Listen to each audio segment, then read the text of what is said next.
दोस्तों साल 2005 की दुनिया आज की दुनिया से काफी अलग थी। उस समय जिंदगी भागती नहीं थी बल्कि धीरे धीरे मुस्कुराते हुए आगे बढ़ती थी। सुबह की हवा में पोल्यूशन कम और ताजगी ज्यादा होती थी। सुबह होते ही सबसे पहले हमें अखबार वाले दिखते थे जो सुबह ही घर घर अखबार फेंकते थे। भले ही सड़कों पर भीड़ है लेकिन किसी को जल्दबाजी नहीं है। सबके लिए अपने परिवार, अपने दोस्तों और अपने पड़ोसियों के लिए समय होता था। यही वजह है कि अगर आज भी हम साल 2005 को याद करते हैं तो हमारे आंखों में आंसू आ जाते हैं। तो चलिए दोस्तों, आपको लेकर चलते हैं सीधे आपके बचपन में। भले ही उस समय ज्यादातर घरों में एक मोबाइल फोन होता था, पर उस समय मोबाइल फोन का काम केवल कॉल करना होता था और कॉलिंग रेट भी बहुत ज्यादा हाई थे। उस समय ना तो फोन में इंटरनेट चलता था और ना ही एंड्रॉइड फोन आया था। दोस्तों साल 2005 में त्योहार आने से पहले ही पता चल जाता था कि त्योहार आने वाला है। और आज तो हाल ये है कि त्योहार का पता 4 दिन पहले लगता है, क्योंकि आज हर इंसान अपने लाइफ में बिजी है और अगर किसी के पास कोई काम नहीं है तो वो अपने मोबाइल फोन में ही बिजी रहता है। उसे इस बात की भी खबर नहीं होती है कि उसके आसपास क्या चल रहा है। शॉपिंग करने के लिए लोग दुकानों पर कम जाते हैं और ऑनलाइन शॉपिंग ज्यादा करते हैं। उस समय पूरे मोहल्ले के लड़के ही अपने दोस्त हुआ करते थे और आज तो हाल ये है कि एक ही बिल्डिंग में रहने के बाद भी ये पता नहीं चलता है कि हमारे बगल वाले फ्लैट में कौन रह रहा है। यही फर्क है आज में और साल 2005 में। आज घर में जितने लोग होते हैं उतना मोबाइल फोन होता है, लेकिन उस समय घर में केवल एक ही टीवी होती थी और पूरा घर एक साथ बैठकर टीवी देखता था। साल 2005 का भारत तेज रफ्तार से बढ़ रहा था, पर गाँव के लोग अभी भी बहुत पीछे थे। उसका सबसे बड़ा कारण था कि उस समय गाँव में बिजली बहुत कम आती थी।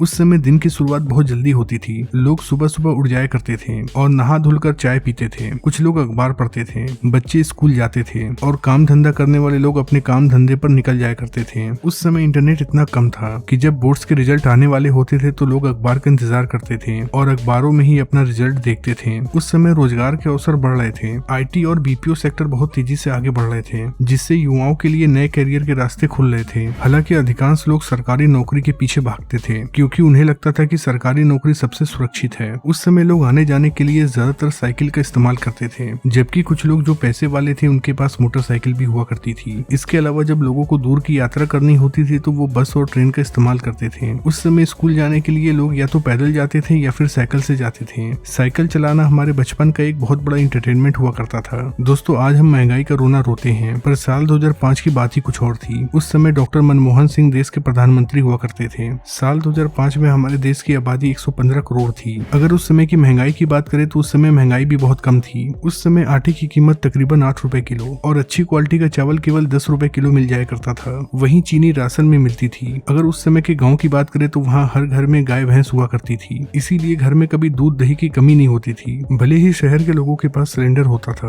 पर गाँव में तो ज्यादातर लोग चूल्हे पर ही खाना बनाते थे। दोस्तों उस समय सड़कों पर आज के जैसे ट्रैफिक जैम नहीं होता था। सड़कें खुली और शांत हुआ करती थी। दोस्तों आज $1 की कीमत 95 रुपए है, पर साल 2005 में $1 की कीमत केवल 42 रुपए हुआ करता था। जी हाँ, उस समय हमारा रुपया काफी मजबूत था। उस समय 1 लीटर पेट्रोल केवल 37 रुपए में आता था और 1 लीटर डीजल की कीमत केवल 28 रुपए हुआ करती थी। अगर आपको लगता है कि वो समय बहुत सस्ता था तो आपको बता दें कि उस समय लोगों की आमदनी भी बहुत कम हुआ करती थी। अगर किसी परिवार में 3 से 4 लोग हैं तो उस घर को पूरे महीने का खर्च चलाने के लिए केवल 5,000 रुपए की जरूरत पड़ती थी। उस समय 5,000 रुपए कमाना भी बहुत बड़ी बात हुआ करती थी। अगर उस समय के क्रिकेट की बात करें तो उस समय का क्रिकेट अपने गोल्डन समय से गुजर रहा था। सौरभ गांगुली क्रिकेट टीम के कैप्टन हुआ करते थे। इसके अलावा सचिन तेंदुलकर, राहुल द्रविड़ और जहीर खान जैसे प्लेयर भारतीय टीम का हिस्सा हुआ करते थे। ये वही समय था जब महेंद्र सिंह धोनी भारतीय क्रिकेट टीम का हिस्सा बन रहे थे।